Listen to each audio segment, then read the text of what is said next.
neighborhood and force out the residents who rightfully own their land. Hundreds of homes in a 70-year-old southern Indiana neighborhood may soon be demolished. That's the goal of Charlestown's mayor. He and city council members have pushed through resolutions aimed at redeveloping the Pleasant Ridge neighborhood.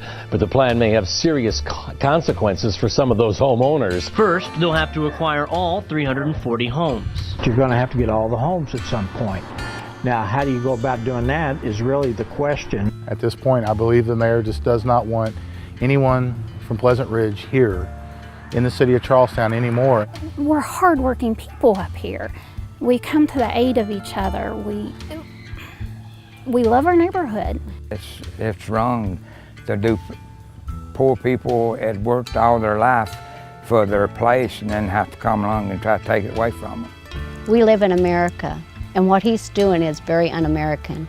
I'm Jeff Rose with the Institute for Justice. We're a nonprofit public interest law firm that defends property rights across America. We represent the homeowners. There are 354 properties in Pleasant Ridge, which dates back to World War II. About 75% are rentals. The remainder are owner-occupied homes, and many owners are elderly or disabled and on a fixed income. Some of the rundown properties are beyond repair, but there are dozens of beautiful homes with wonderful owners. The mayor should build around them, but he says it's all or nothing.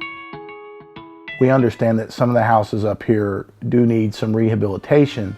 But I feel like that there can be nice homes and people could live right side by side with us and just keep on going, but they don't feel that way.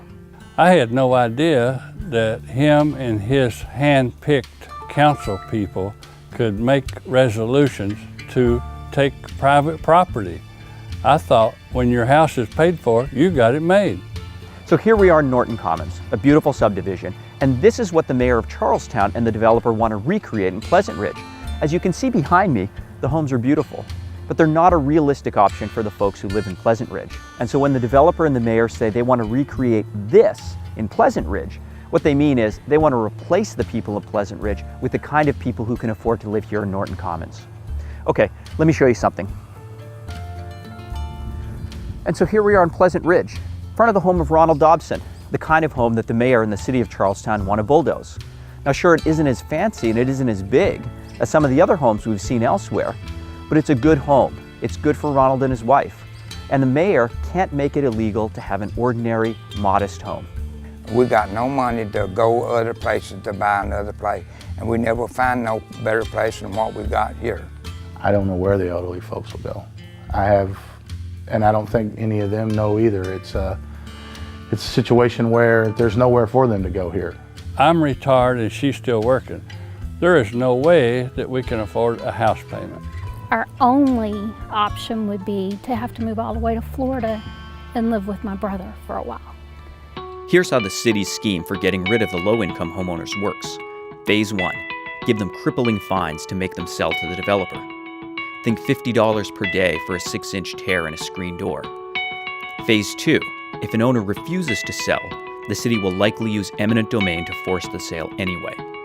Phase 1 is already underway, and the mayor has specifically refused to take eminent domain off the table. I am willing to go all the way to the Supreme Court if that's what it takes.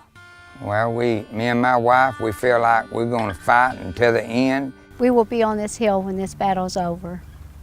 We're going to be standing in this yard. We will not back down. We will continue to fight. We will be here for the rest of our lives. We have no intentions of leaving our homes. The Institute for Justice has come to the defense of these homeowners in court to protect them from Mayor Hall. His scheme violates at least 5 provisions of the U.S. and Indiana constitutions. We're determined